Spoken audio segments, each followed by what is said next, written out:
I'm fully prepared with everything I need for the Jay-Z documentary. The moment he sent that legal letter, I knew I had to let the world see who he really is. He and Diddy are cut from the same cloth. He just hides his arrogance and control behind a cleaner image.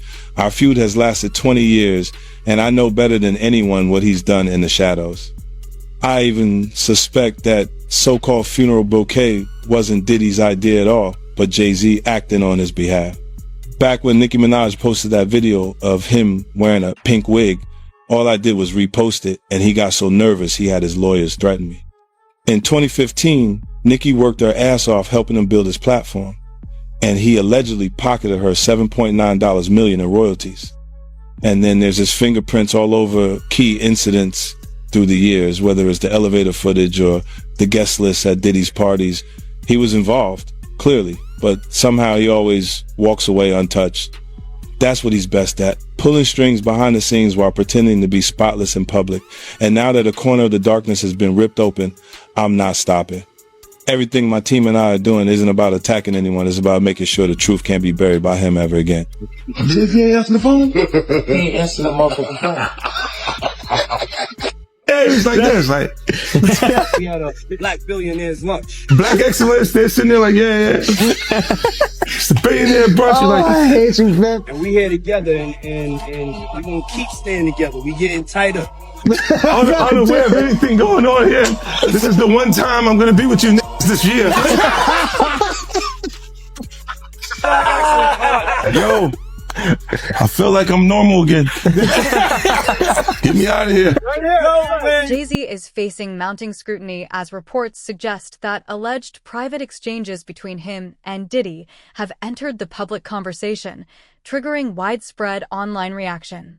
The situation has pushed Jay-Z into an intense spotlight, reigniting long-standing speculation about his association with Diddy and past controversies many believed were already settled. As these claims circulate, familiar narratives are being revisited. Public debate is accelerating and pressure is building rapidly, creating a high-stakes moment that could test Jay-Z's reputation and influence like never before. Sean Carter aided and abetted or was directly involved. It's about to get real tense, and there's a lot of girls and boys who are still trapped. In earlier interviews, 50 Cent emphasized that he deliberately kept himself outside of Diddy's inner circle, explaining that certain invitations and environments immediately raised red flags and pushed him to draw a clear line early on. That conscious distance, he said, is what allows him to speak freely now without hesitation. When later allegations became public, he maintained that he learned about them the same way everyone else did, through media coverage. While the claims carried serious weight, he made it clear they didn't surprise him, reinforcing his long-standing decision to stay removed from that world. Jaguar Wright explained that Jay-Z is worse than Diddy. She explained how Jay-Z has done worse things than what Diddy did to Cassie to other females. And she said that she has the scars to prove it. She alleged that at one time Jay-Z attacked her and got it on film like Diddy did. And she alleged that this is why Jay-Z is totally pulling away from Diddy and you don't see him around. And it's been alleged for quite a while that Jay-Z is pulling away from Diddy because he doesn't want himself caught in the crossfire. I mean, you even have 50 Cent at this point talking about how Jay-Z is in hiding while this whole Diddy thing blows over. And you even have these accusations of Jay-Z being responsible for what happened to Cassie White. So I'm going to go ahead and roll you guys this clip of everything that Jag had to say about Jay-Z being worse than Diddy, and you guys let me know what you guys think about all this in the comments. Sean Carter is just as bad as the diddler. And I know that for a fact. I got the scars to prove it. You want to know what a box cutter feels like going into your skin and ripping you? I can tell you how it feels.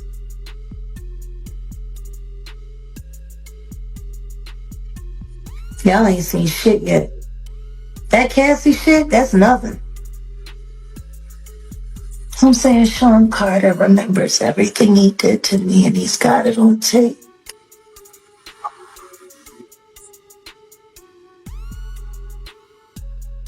just like Diddy.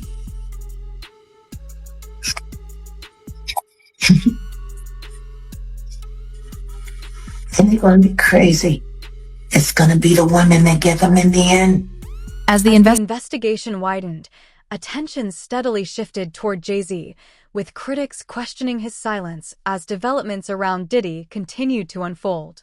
That restrained response only intensified public curiosity, fueling speculation that his team may be preparing for reputational fallout and attempting to stay ahead of the narrative. Even without formal action, concerns grew that the impact was already setting in. Social media accelerated the pressure, magnifying assumptions and turning uncertainty into a fast-moving force that made the consequences feel swift and inescapable. Reports claim that an accuser says she still stands by her allegations despite dropping a lawsuit, alleging she did so out of fear and harassment. According to new filings, she claims investigators approached both her and her family, attempting to pressure her into recanting. She alleges intimidation, fear of being publicly outed, and concern over how her identity was discovered despite remaining anonymous in reports. These allegations have added another layer of tension as scrutiny continues to expand. Industry voices cautioned that even a single serious investigation could send shockwaves far beyond Diddy himself, potentially impacting anyone closely linked to him. This is why many believe 50 Cent's documentary carries significant influence, positioning itself not as an attack on one individual, but as a broader examination of power, influence, and accountability behind the scenes.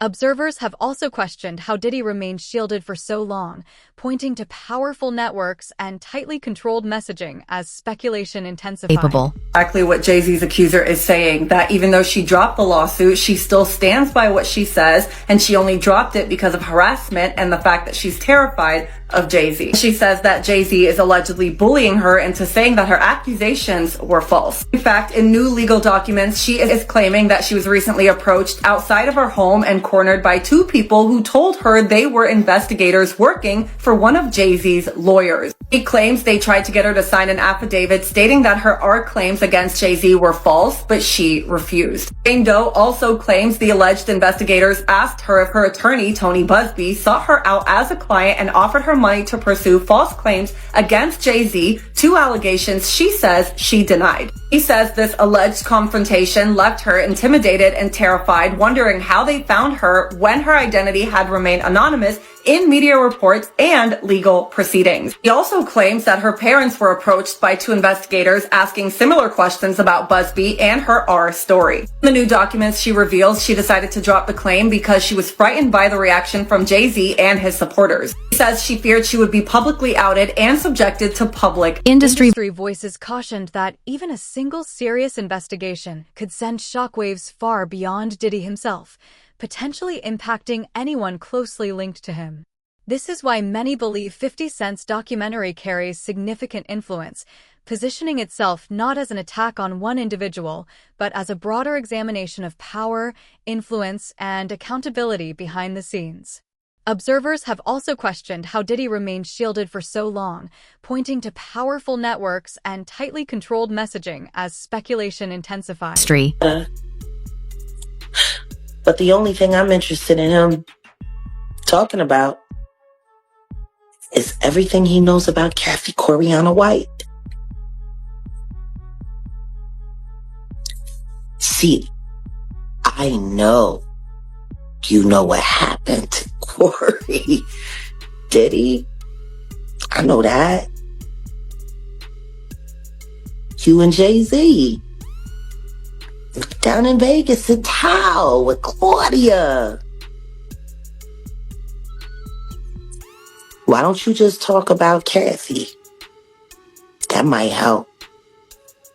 That might help a lot.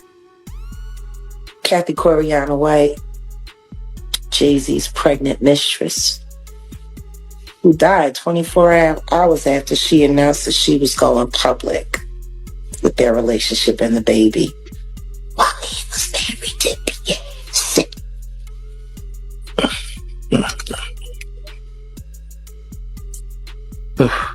Was it an aneurysm, Diddy?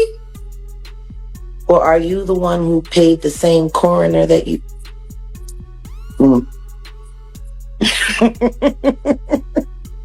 With the documentary now officially released, it's clear this narrative isn't sealed in history. It is actively influencing what happens next. Each new revelation sharpens the focus on those who remained silent, and Jay-Z is increasingly being pulled into that conversation. The scrutiny carries weight because his history with Diddy spans decades, making claims of complete separation harder for critics to accept. That tension intensified when insiders publicly disputed statements downplaying their relationship, arguing those claims did not align with what many had witnessed over the years. How close was Diddy and Jay-Z? They was close enough that they wasn't playing basketball, they wasn't playing baseball, they wasn't playing football, and they wasn't playing hockey or soccer for Diddy to come on stage, pat him on his ass, and then make the statement to people in the world that can't nobody call me Sean but Jay-Z. Now, I don't know what kind of statement, and I can't say, I wish I could say half a homo, but I know I can't say it, but I don't know what kind of half a homo that is. And you trying to say that you're not close to somebody. You coming on stage, patting them on their ass, and then you making a broad statement to the public, can't nobody call me Sean but Sean Carter. And I heard Jay-Z said the same thing about them. But they were so close that they had matching white girls together. Because when they used to see each other, they used to say, yo, how your skinny white girl doing? He'd be like, yo, how your skinny white girl doing? So I guess that's a certain type of closeness.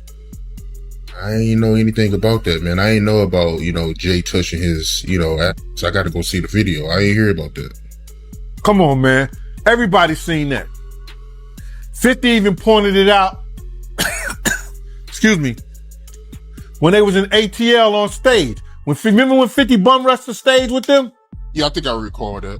When Puff came on stage, first thing he did was pat Jay-Z on that. But I forgot. That's your favorite rapper. Hey, him and Pac is 1A, 1B. But what's your issue with Jay, man? I didn't know you had an issue with him. I'm never a fan of somebody that I was going to... The comfort and familiarity between Jay-Z and Diddy revealed more than words ever could, signaling a bond many believe ran deep. Moments from past performances have resurfaced, keeping speculation alive and fueling online debate. Critics argue that these interactions contradict claims of distance, while others insist that public appearances do not necessarily reflect private realities. That's how these guys are, man. They'll cause situations and cause problems, and then they'll forget what they done because they on a whole nother atmosphere. You know what I'm saying? A lot of shit that he did, you got to understand, like now he'll say that they're kids because he's raising kids of his own. You understand? But how would you like it that if Blue Ivory, 15, 16 years old, 17, 18 years old, dating in his early 30s? You're not going to go for that. No matter what she came through in Hollywood. But you got to understand, guys who was around there, we didn't know Jay-Z them ages. We didn't know these cats' age. You know what I'm saying? They wasn't having no beards and nothing like that. They was wearing low cuts. You understand? Clean face. I would have never believed when Jay was coming around the block, scooping up the young girls and stuff like that he was 30 years old. If they 17, 18, 16 years old and they 22, you thinking they 22, 23, something like that, 24 years old? They mom and them need to check them. They daddy and them need to check them. But that's not that far off. But for somebody to be 30 years old in their 30s and they dealing with kids 16 years old, 17, 18 years, now that's a problem. That's an issue. And now he see that because he's raising kids. And he got a young daughter. I think he got another daughter that he didn't claim, and now he claiming them. These cats was doing a whole lot of stuff that people in the industry won't speak on. And then now that you're speaking on it and it's becoming where is that you can get on YouTube and you could talk about this shit and say what you seen or say what you heard, you understand, or what you know. Some people look at it being a problem. But these cats ain't street cats. They entertain us. Dame Dash recently addressed the seriousness of the claims, emphasizing not just the allegations themselves, but the strength of the public response. He suggested that Jay-Z is facing a level of scrutiny he has rarely encountered, as long-standing protection appears to be fracturing. This shift serves as a reminder that even the most influential figures are not immune when the spotlight intensifies. It's odd to see him in that, getting looked at in that way by white people, like Jay does, yeah, like I hope that shit didn't happen, but I'm like, damn, they turned the world real, like people on a certain level have been fucking with him a certain way where he couldn't do no wrong for like 25 years straight. This is the first time he's not getting a pass with white media, like he can control black media because a lot of them either work or do business with him. But Green Champs can't get him out of this one, and neither can Charlemagne, because those are the guys that hold him down no matter what he does anyway. So he got to get to People Magazine and Entertainment Tonight right now, because they on his head.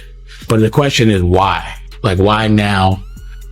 Because for me, I'd be like, yo, that's so ridiculous. Yo, take that to trial.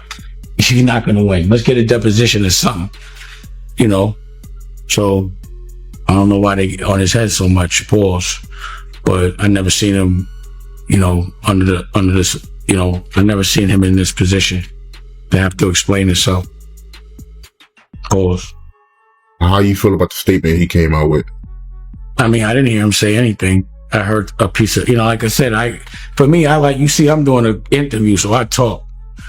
I thought it was long. For a statement, I thought it was long, pause. But, I think right now, his silence is the worst thing for him. If he is innocent, he needs to let people ask him questions, and he needs to be able to say his side of the story. What struck observers most was seeing Jay-Z in an unfamiliar position, guarded and reactive under sustained pressure. For decades, he largely avoided public explanations, making the current moment especially notable. At the same time, questions continue about why 50 Cent appears so determined to challenge him, with rivalry and fractured loyalty offering deeper context. Like I don't think I would have said that he didn't know Puff at all or wasn't his friend. I thought that was a little extreme. I thought that was the wrong choice of words. I think that's going to trigger a lot of backlash. But the thing is, I never seen him get backlash at all. So that's what I'm saying. Now he getting backlash. Like, when do you know Jay-Z to be on his heels other than when he got beat up in the elevator? But that was nothing. But I've never seen him under the fire ever. Not in a long time. Not like, I've never seen people on his head like that, Paul. Ever. Yeah, this might be my first time seeing people come at him like this. Like I said, I didn't hear him say anything.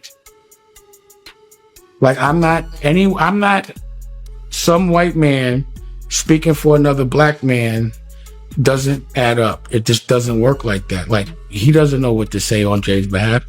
Jay would have to say that.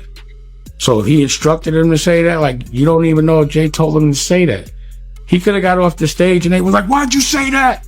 He was like, I had to. Like, he probably said it because homeboy wouldn't. You know what I'm saying? So who knows? Like, I didn't hear him say anything. I haven't heard Jay say a word yet. Have you? Nah, I haven't heard him say anything. There it is. So y'all going by a piece of paper with words? Don't get caught up in that. I have not heard him say one thing yet. Until I see him speak, he hasn't spoke to me. That's why I said he did not say that. His lawyer said it. So what else is the lawyer going to say? Commentary has highlighted a contrast between accessibility and distance, as well as loyalty and separation. Some argue that success should never erase the importance of one's foundation, while others point to moments that exposed long-standing tension and quiet rivalry between powerful figures in hip-hop. There was this one part where 50 was talking, and he was saying, yeah, when Yayo was locked up, every G-Unit show, we actually put aside the money. Bro, I told him, and he had like he's like, yeah, I had like $1 million. Right. I just told you when I came out of my building, I see the Statue of Liberty. Yeah. There was no way I was getting shot there. And this is what I kind of tell you is like, when we was talking about stacks with the Porsche, 50's not going to let you say, get the Porsche. He going to say, let's get him out the hood first. You know, if the money's there, but the money has to be there for you to live like that. The money's there. 50 didn't have to do that. Rest in peace to Hervé from Interscope, because he always said to me, man, 50 do more for you than any artist, than anybody does for their artists, more than Jay-Z. Over time, reports suggest that the connection between Jay-Z and Diddy became strained, with insiders citing growing trust concerns and shifting loyalties. Allegations from various voices remain debated and unproven, but they underscore how quickly relationships can shift at the highest levels of influence, where alliances are conditional and power dynamics can change without warning. He made a statement recently. He said that Jay-Z loves money more than hip-hop. And he pointed out that Jay-Z performed at Tom Brady's Hall of Fame ceremony, but he didn't perform in any Hip-Hop 50 events. I mean, Jay-Z's on a whole nother level. Like, I mean, you know, he's like, but you know what I like about 50? 50's on a whole nother level, but he's still approachable. You still get to meet the people and you know, Jay got to remember the people that made him. You know, I'm not saying I don't got respect. I respect Jay-Z, 50, used to respect, you know, Diddy, but all that crazy shit going on. But, you know, I always respected him because I looked at, for New York, those were like the guys. You know what I'm saying? The guys with the most money and the most influence. So with Jay is like, when the last time you haven't seen Jay. So I think people are just going to say that. You know what I'm saying? But for me, I mean, Jay, you know, you got to remember, he didn't want 50 at the Super Bowl. That was crazy. I'm like, wait, Jay didn't want 50 at the Super Bowl? Know that? Yeah, he didn't want. I remember Eminem pushed for it. That was some hater shit. Yeah, I remember Eminem was like, I'm not going to do it unless 50 does it. I heard that. Yeah, but I didn't know that Jay was trying to stop it. I don't think Jay. I don't know. 50 never told me that, but I don't think Jay wanted him there. I don't know. Because of what, some of the. I mean, the you know, it's competition. You got to think. 50 always been competition for Jay. Remember, I'm about $1. What the fuck is 50 Cent? That was a long time ago. That was what, 9? What was that? 9? But after that, they did a song together. Remember the whole 50 was always competition for niggas. Then remember Jay said, yo, 50's coming. He told Siegel and them, and Memphis Bleak and all them. Yeah. And come on, 50's like, he's on a whole nother level. You got to remember, he came after niggas. He came after Jay and Rockefeller. G-Unit came. And people might shit on G-Unit, but with Eminem, Dr. Dre, 50 Cent, nobody has outsold. Roger Bonds, Diddy's former head of security, offered an insider perspective, explaining that while he observed Jay-Z and Diddy interact, he never viewed their relationship as genuinely close. From his standpoint, the connection appeared stronger in public perception than in reality, underscoring how assumed alliances at the highest levels can create illusions that don't reflect what's truly happening behind the scenes. He says to people, he goes into boardrooms and says to people, which I will never say, is he says, it's important for me to be a billionaire, you know, because Black people need to be billionaires. And why does specifically he, at that time, I've had this conversation with white money people when they go, you know, it's important that Jay-Z becomes a billionaire. And I go, why? And they said, because he wants to open up a casino. You know, he wants to open up this, he should have an alcoholic brand. He needs to have a casino. He needs to have this. And you're like, why the fuck does anybody need a casino? Like another fucking casino money in this world. And it makes it very possible for people to launder money all day. Yeah. So like, why, even the fact that you want to become so powerful, then you're not saying because he needs to build schools for Black people in Black neighborhoods. It's because he wanted to build casinos for black people.